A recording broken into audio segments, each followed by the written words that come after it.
Welcome to the second part of News Across Nigeria, today's edition. But before we continue, we'd like to remind you that you can find all our top stories on our website, channelstv.com, and on youtube.com/channelsweb. Log on to m.channelstv.com to see us live on your mobile device. You can also download the Channels TV app for Android, iOS, and Windows phones from their respective stores. Besides the news and updates, the Channels TV app has an eyewitness feature. We encourage you to use it to share those pictures, videos, or news of happenings around you. Just install the app, then tap and swipe to reveal the eyewitness menu and follow the instructions.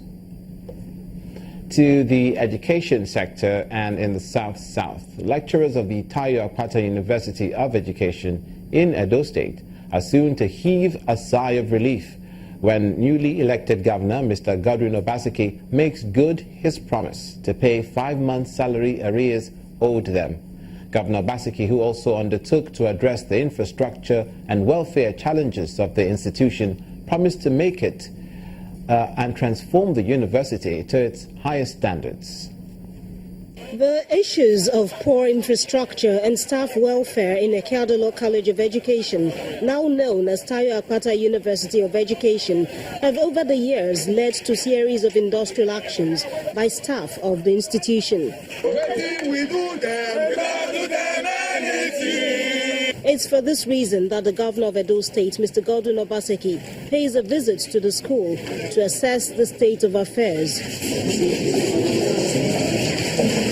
After the tour, Governor Obaseki then meets with the staff, students, as well as the host community, and all of them have something to tell him about the challenges facing the institution. We want you to take a good look at our college with due respect to infrastructure, like college compound, the hostels of the college, and the access to roads, and see how best we can make it a better and a comfortable for everyone. We made you to pass the road. We would have been wondering to clean it when we heard you were coming, but we deliberately wanted to pass it. We thought it was going to be exclusive until they came up with the idea of re-application.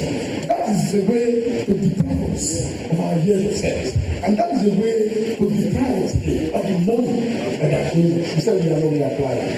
And the is to look at our papers and place one appropriately. In his response, the governor allays their fears and goes on to outline his plans for the university. You see this book? It's about this institution. There's nothing that is happening I don't have that is not here. You see this? This is the master plan of what we want to turn this school into. There are their own pensions, gratuities, promotions, salaries. All of those will be attended to and taken care of. As I go back now, I'm going to instruct that all outstanding salaries for this year. For now, it appears that the governor's words have calmed frayed nerves, and it's hoped that these promises will finally put an end to the crisis in the school so that uninterrupted teaching and learning can go on. The Nigerian Governors Forum has received a second grant of $2 billion from the Bill and Melinda Gates Foundation.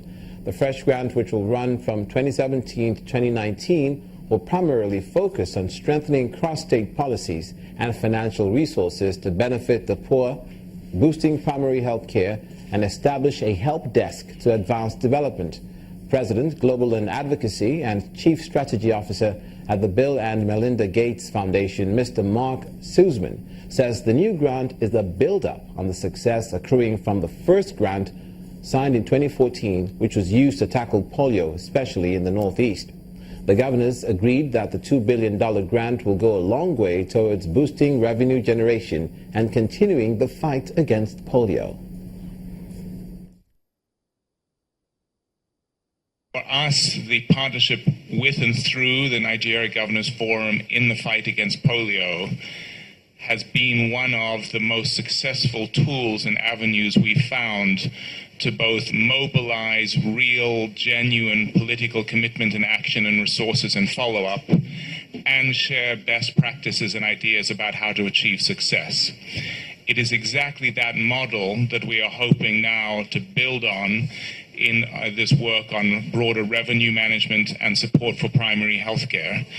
And so it's as important as ever that, again, from the President down, the Federal Ministry of Health through the Nigeria Governors Forum, that we keep and maintain the support for existing polio vaccination, because we need the entire pool vaccinated of the cohort of available children, because that's what stops it from spreading.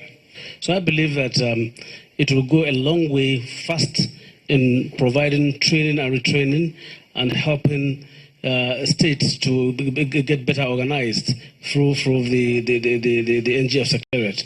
It's going to also help the state in building the capacity of various heads of revenue agencies and members of their staff. Mr. Aminu Tambuwal, Governor of Sokoto State. Now, some states across the country are commemorating World AIDS Day with a commitment to reduce the prevalence rate to as close as to zero as possible. But the states are also appealing to the federal government to help close the funding gap so there could be continued awareness on the dangers of HIV/AIDS.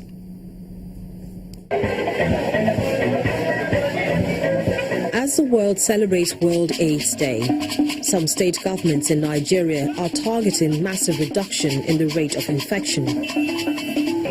The target in Anambra State, southeast Nigeria, is zero infection rates by 2030. The state is urging the federal government to bridge the gap in funding so that the goal can be achieved. We have over 78 million people infected with this scourge all over the world. And we also have a data that over 35 million people have died out of HIV/AIDS and the associated illnesses.